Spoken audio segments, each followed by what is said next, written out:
সম্বর্ধনা জানিয়ে শুরু করছি এনটিভির নিমন্ত্রণ। আপনাদের সঙ্গে আছি আমি নুজহাত সাওম। দর্শক, এনটিভি নিমন্ত্রণের আজকের আয়োজনে থাকছে সংস্কৃতি, এনটিভি অনুষ্ঠান সূচি ও আলাপন। প্রথমেই সংস্কৃতি।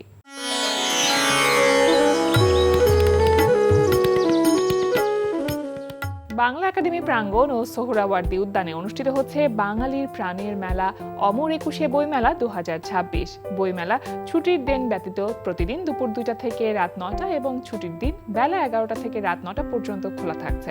অমর একুশে বইমেলা চলবে 15 মার্চ পর্যন্ত। প্রিয় দর্শক, লেখক, পাঠক ও প্রকাশকের এই মিলন মেলায় আপনিও অংশগ্রহণ করুন। ধানমন্ডির ভূমি আর্ট গ্যালারিতে অনুষ্ঠিত হচ্ছে 20 জন শিল্পীর দলীয় চিত্রকলা প্রদর্শনী ওয়ান স্কয়ার স্টোরিজ। প্রদর্শনী চলবে 14 মার্চ পর্যন্ত। এবার এনটিভি অনুষ্ঠান সূচি। এবার জানিয়ে দিচ্ছি এনটিভির আজ রাতের বিশেষ বিশেষ অনুষ্ঠানগুলির সময়সূচি। সন্ধ্যা 6টা 45 থাকছে টক শো এই সময়।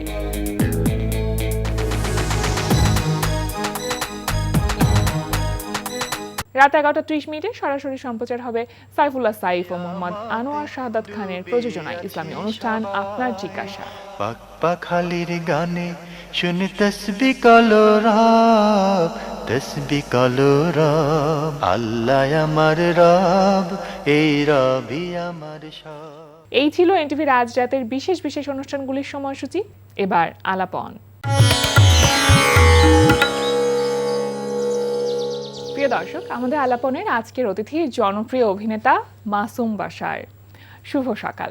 শুভ সকাল। কেমন আছেন? ভালো আছি। ভীষণ রকম ব্যস্ত একটা সময় পার করছেন, একেবারে কাজ করতে করতে পাগল প্রায় অবস্থা। তো এর মধ্যে আসলে কখনো শারীরিকভাবে একটু অসুস্থ লাগে না, বা মানসিকভাবে নিজের জন্য একটু সময় বের করা, লাগে, সেই ব্যাপারটা? অবশ্যই লাগে। শারীরিকভাবে যেমন গতকালকে আমি একটু অসুস্থতা ফিল করছিলাম, পরে খানিকটা রেস্ট নেওয়াতে এবং ইফতারের পরে মোটামুটি একটু স্বাভাবিক পর্যায়ে অভিনয়টা চালিয়ে যেতে পেরেছিলাম। লাগে এরকম, ফ্যাটিক লাগে অনেক সময়। হ্যাঁ, তো তখন ব্রেক নিতে ইচ্ছা করে, কিন্তু সেই ব্রেকের নেই। সুযোগটা পাওয়া যায় না। সামনে ঈদ, আর কিছুদিনের মধ্যে ঈদ চলে এলো, তো দেখতে দেখতে চলেও রমজান মাসটাও শেষ হয়ে গেল।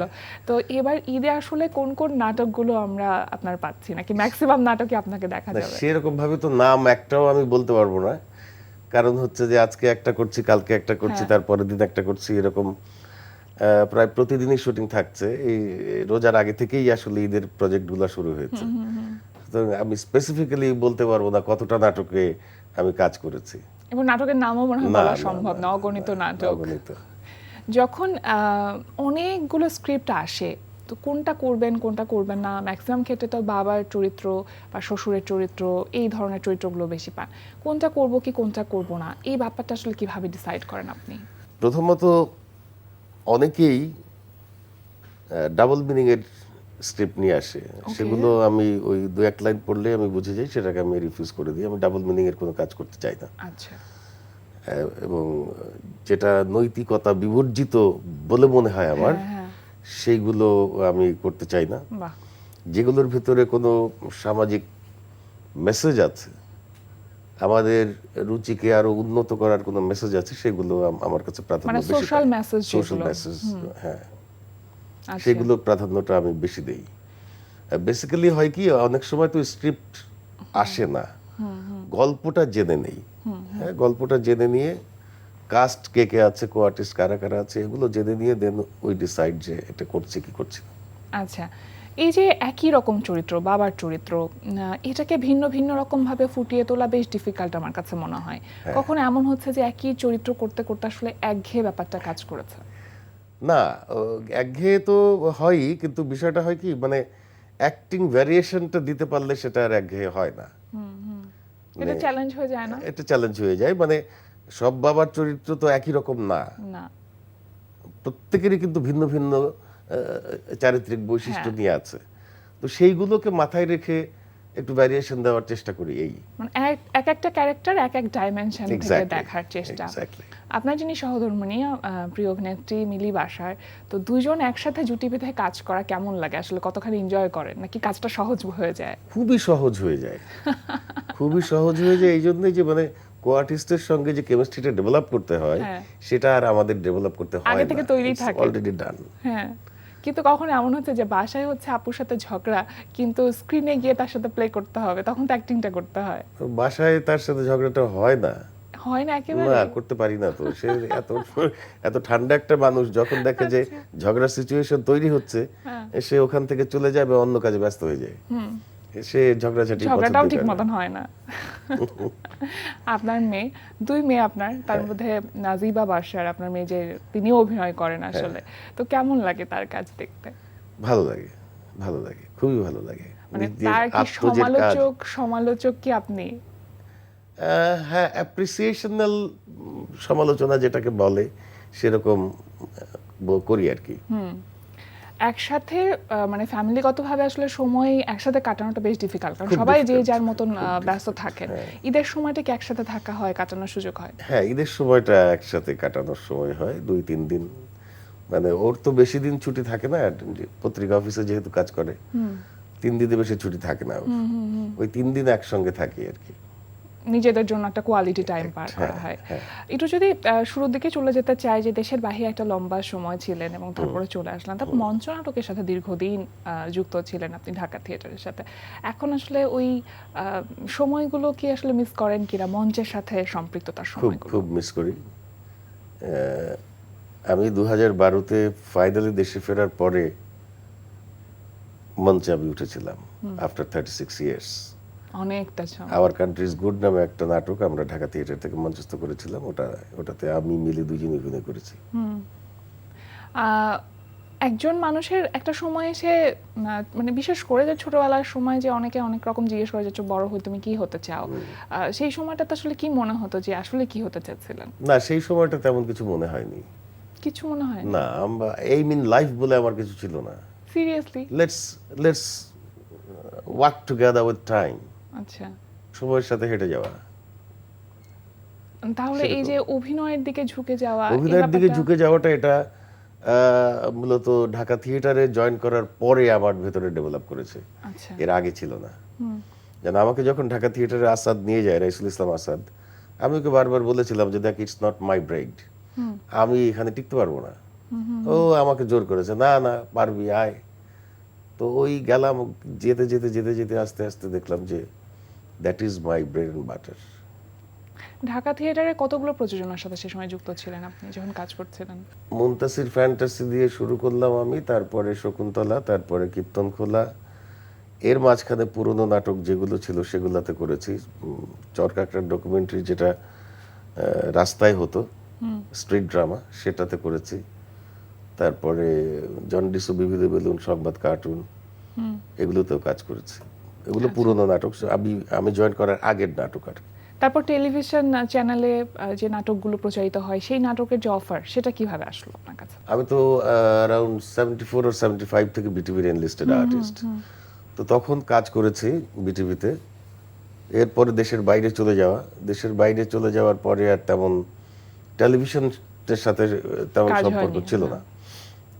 2012-তে আমি দেশে ফেরার পরে আফজাল আমাকে মোটামুটি প্ররোচিতই করলো যে তুই যেটা জানিস সেটা কর, তুই চাকরি বাকরি করে তো তোর কোনো কিছু হবে না। তা আমি ওকে জিজ্ঞেস করলাম কি জানি, অভিনয় জানিস, অভিনয় কর। কি জানি নিজেও জানি না। না, আমি জানি না। হ্যাঁ, তো সেটা ছিল 2012-র এপ্রিলের ঘটনা। আচ্ছা। মে মাস থেকেই ওর সাথে আমি ক্যামেরার সাথে দাঁড়ালাম। ওই আমাকে বললো যে আমি আবার শুরু করছি, আমার সাথে শুরু কর। যদিও থিয়েটারের মানুষদের আসলে ভেতরে কোনো জড়তা থাকে না, কিন্তু যখন দীর্ঘদিন একটা সময় পার করে ক্যামেরার সামনে দাঁড়ানো, ওইটাকে একটু মনে হচ্ছিল যে একটা দ্বন্দ্ব কাজ করছে? মনে হচ্ছিল। কিরকম সেটা? মানে আমি তো স্টেজে করে অভ্যস্ত, আমি ওই রকম স্টেজের মতো ডেলিভারি দিচ্ছিলাম, স্টেজের মতো মুভমেন্ট করছিলাম। ওইটা ওই আফজাল হাতে ধরে ধরে আমাকে বললো যে এটার ডিফারেন্স এখানে, এটার ডিফারেন্স এখানে। সো এই ডিফারেন্সটাকে ডিফারেন্সিয়েট করতে হবে। টেলিভিশনের জন্য it's kind of no acting. বোঝাতে পেরেছি? No acting. তো ওই ওই অ্যাক্টিং না করাটাই মূল অ্যাক্টিং, হ্যাঁ, ওইভাবেই তোকে করতে হবে, বি ন্যাচারাল। সহজাতভাবে। হ্যাঁ, সহজাতভাবে ওইভাবে আস্তে আস্তে এটা হয়ে গেল। আর থিয়েটার ব্যাকগ্রাউন্ড সেহেতু ওটা অনেক বেশি হেল্প করেছে। এখন তো থিয়েটার মিস করেন, সময়টা তো নেই, কিন্তু কখন ইচ্ছে আছে যে আবার ব্যাক করবেন? এখন সেটা তো সময়ের ব্যাপার। সময়ের ব্যাপার। আমি যদি 3 মাস একটানা বা 6 মাস একটানা আমি সময় দিতে পারতাম, আমি তাহলে দ্বিধায় চলে যেতাম। দ্বিধাহীন চিত্তে আমি আবার দলে ফিরে যেতাম, এবং আমি জানি যে আমি দলে ফিরে গেলে দলের অনেকেই বলবে যে তুমি আবার অভিনয় করো। তা তো অবশ্যই। হ্যাঁ, কিন্তু ওইটাই তো পারছি না। যেমন এই যে শহীদুজ্জামান সেলিম যেটা লাস্ট করলো, একটি লৌকিক অলৌকিক স্টিমার, সেখানে আমি কিন্তু অনলাইনে রিহার্সালও করেছি। তখন করোনার ভেতরে আমরা বাসায় বসে অনলাইনে রিহার্সাল করতাম, এবং স্টেজ মানে তারপরে ফিজিক্যালি আমি রিহার্সাল করেছি। কিন্তু স্টেজ শো যেদিন শুরু হলো, আমার ডেট নাই। হাই হাই, এটা বিশাল বড় একটা ম্যাসাকার অবস্থা। এবং সেলিম খুব আফসোস করে এখনো যে আপনি করলেন না। হ্যাঁ, আমি বললাম যে আমি করলাম না এটা কেন বলছো, আমি করতে পারলাম না। ওই আর কি, আপনার ইচ্ছা থাকলে আপনি পারতেন। গোলাম মুক্তাদিরের পরিচালনা এনটিভিতে একটি ধারাবাহিক নাটক এখন অনলাইনে Cousins। যাচ্ছে, সেটা হচ্ছে কাজিনস। হ্যাঁ। সেখানে আমরা আপনাকে দেখছি, কেমন লাগছে পুরো টিমের সাথে কাজ করতে? ভালো লাগছে, ওদের টিমটা খুব আমার কাছে খুব ভালো লাগে। মানে ইয়াং জেনারেশনের সাথে কাজ করতে আমার খুবই ভালো লাগে, কারণ ওদের নতুন ধরনের চিন্তা চেতনা, যেগুলাকে আমার কাছে মনে হয় যে এই চিন্তাগুলো আমাদের সময় কেন আসলো না। হ্যাঁ হ্যাঁ, ওটা কত স্মার্টার ওয়েতে অনেক অনেক স্মার্ট ওয়েতে ওরা কাজ করে, এগুলো আই অ্যাপ্রিশিয়েট। এবং আমি গোলাম ওদের সাথে মুক্তাদিরের সাথে এর আগে কাজ করা হচ্ছে না, এর আগে কাজ করা হয়নি আমার। এই সিরিয়ালি প্রথম কাজ করছি। তো ডিরেক্টরের সাথে অ্যাক্টরের একটা আসলে রসায়ন থাকে, সেই ব্যাপারটা কেমন ভাবে গ্রো করেছে বা আন্ডারস্ট্যান্ডিং এর জায়গাটা কেমন গোলাম মুক্তাদির ভাইয়ের সাথে? না, ও খুবই একটা শান্তশিষ্ট ঠান্ডা একটা মানুষ। মানে সব সময় তার মুখে হাসি লেগে থাকে, তার ভেতরে রাগটাকে আমি দেখি নাই। আচ্ছা, তো খুবই ফ্রেন্ডলি, একটু শাই, একটু একটু লাজুক, সে মানে এক্সপোজড হতে চায় না এরকম আর কি। আচ্ছা।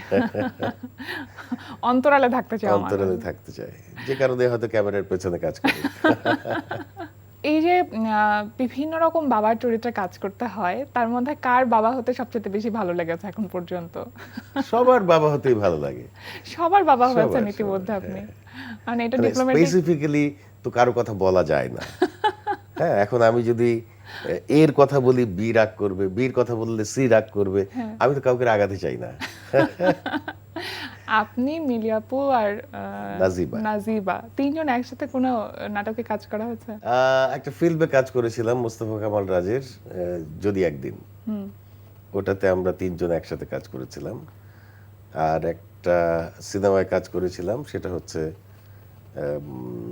তানভীর মোকাম্মেদের রূপসা নদীর পাড়ে। সিনেমার কাজ এখন বেশ কম করা হচ্ছে। হ্যাঁ, অনেক কম। একটু কি আক্ষেপ বা আফসোসের জায়গা না, আছে? আফসোস বা আক্ষেপ আমার নাই। আমি কোনো কিছুর জন্য আক্ষেপ করি না। যেটা আসবে তো আসবে, করব, না আসলে নাই। সব গল্পে বা সব নাটকে কিন্তু আমরা বাবা মায়ের সমান গুরুত্বপূর্ণ চরিত্র হিসেবে দেখি না, মানে কিছু কিছু ক্যারেক্টার থাকে যেগুলো কম গুরুত্বপূর্ণ।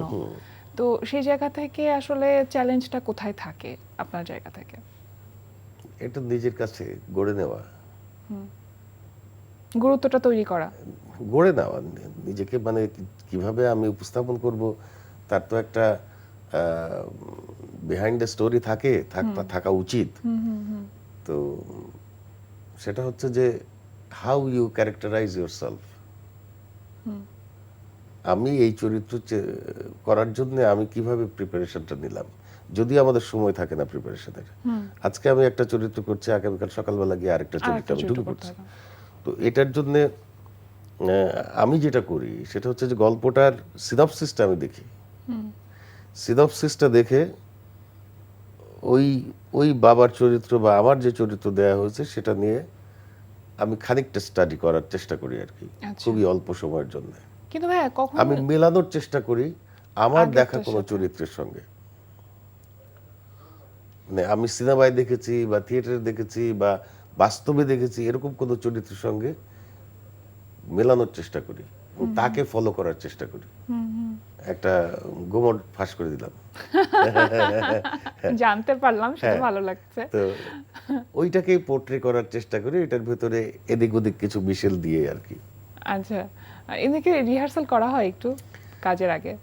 আমরা তো চাই রিহার্সাল করতে, অন্য অনেকের সময় থাকে না। এই যে এখন একটা দে আর তারকা, very busy with their mobiles, হ্যাঁ, ফ্রেন্ডস, আচ্ছা, টিকটকস, সো তাদের সময় কোথায়? সময় কোথায়? হ্যাঁ, তারকা খ্যাতির একটা সুন্দর সময় পার করছেন আপনারা। দুজন মিলে কোথাও যখন শপিং করতে যান বা রেস্টুরেন্টে খেতে যান, নিশ্চয়ই আশেপাশে মানুষজন আসে, ছবি তুলতে হ্যাঁ, চায়, আসে। কেমন উপভোগ করেন? বা মাঝে মধ্যে একটু বিড়ম্বনারও শিকার হতে হয়? আমি হয়তো কোনো একটা কাজ করছি, চা খাচ্ছি বা ভাত খাচ্ছি, সেই মুহূর্তে যদি কেউ এসে বলে যে ছবি তুলবো, তখন তো বিড়ম্বনা হয়। হ্যাঁ, কিছুটা বিরক্ত আর লাগে। আমার কাছে ভালোই লাগে, ইভেন অনেক রিক্সাওয়ালারা আমার সঙ্গে ছবি তুলতে চায়, আমি মানা করি না। কারণ এই যে সে ভালোবাসাটা আমাকে দিচ্ছে, এটার মূল্য যে কতখানি, এটা অমূল্য। অবশ্যই, এটা দর্শক, তৈরি করতে অনেকটা হ্যাঁ, সময় লেগে যায়। দর্শকরা যে ভালোবাসাটা দিয়ে দৌড়ে আসছে, ছবি তুলতে চাচ্ছে, এটা তো তাদের ভালোবাসার বহিঃপ্রকাশ। আমি তো এটা এনজয় করি। এই এই যে অ্যাওয়ার্ডগুলো আমি পাচ্ছি প্রতিনিয়ত, প্রতিদিন, ভালোবাসা। ভালোবাসার অ্যাওয়ার্ড, তো এটা তো এনজয়েবল। নিজের কাজগুলো নিজে দেখেন, সময় পান? খুবই কম, মানে কোনো কিছুই দেখা হয় না। মানে বাসায় তো টেলিভিশন আছে আর কি, আছে, কিন্তু আছে। দেখা হয় না। ওইটাই। তো নিজের কাজ নিজে না দেখলে তাহলে ইমপ্রুভমেন্টটা কিভাবে করেন? আমি নিজেই কিছুটা বুঝতে পারি যে আমি কি করেছি। আচ্ছা, আমি এমন একটা মানুষ, মানে আমি বললাম না তোমাকে প্রথম দিকে যে আই হ্যাড নো, মানে কি বলবো, অ্যাম্বিশন ছিল না আমার। হ্যাঁ, আমি জীবনে কোনোদিন ক্লাস 1 থেকে শুরু করে মাস্টার ডিগ্রি পর্যন্ত পরীক্ষার হলে পরীক্ষার খাতায় লেখার পরে I never go through revision. আচ্ছা, আমার হাতে সময় থাকলে আমি খাতাটা জমা দিয়ে বাড়ি চলে যেতাম। টিচাররা বলতো রিভিশন করলে না, লাগবে না স্যার। মানে পেছন ফিরে দেখার খুব না, একটা ইচ্ছা না, হয় না। না, না, না, একদম না। যা লিখেছি লিখেছি, দ্যাটস ইট, ফাইন। ওটা আর পরিবর্তন করতে চাই না না। আমি। কখনো পরিচালনায় আপনাকে পাবো আমরা? সম্ভাবনা খুবই কম, কারণ আমি একটা সেলফিশ কথা বলি, আমি খাম নিতে পছন্দ করি, দিতে পছন্দ করি না।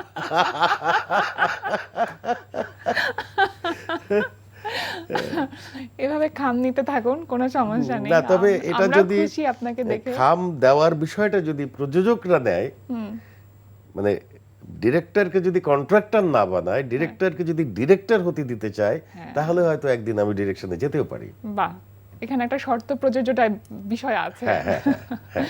সামনে যদিও আপনি বলছিলেন যে আপনি আসলে কখনোই ফিউচার নিয়েও খুব একটা চিন্তা করেন না, পাস্ট নিয়েও চিন্তা করেন না, কিন্তু তারপরও অনেকগুলো বছর অভিজ্ঞতা যখন একজন মানুষের মধ্যে থাকে, তখন কিছু না কিছু বোধের জায়গা তৈরি হয়, অনেক নিজেকে নিয়ে একটা প্রত্যাশার জায়গাটা তৈরি হয়। তো নিজেকে নিয়ে প্রত্যাশাটা কি আপনার ক্ষেত্রে? নাই, কিছু নেই। I work with time. সময়ের সাথে হেঁটে যাচ্ছি। সময় যখন বলবে তোমার সময় শেষ, আমিও থেমে যাব, দ্যাটস ইট। দারুণ, খুব ভালো থাকুন, সবসময় হাসি খুশি প্রাণবন্ত থাকুন। আজকে আমাদের আয়োজনে এসে সময় দেবার জন্য, এত ব্যস্ত সময়ের মধ্যে সময় দিয়েছেন, অশেষ কৃতজ্ঞতা। Thank you very much. এনটিভিকে অনেক ধন্যবাদ, এনটিভির দর্শকদের ধন্যবাদ। এনটিভির দর্শকদেরকে বলবো বাংলা নাটক বেশি দেখবেন, আমাদের নাটক বেশি দেখবেন, তাহলে পরে আমরা ইন্সপায়ার্ড হব আরো। অবশ্যই।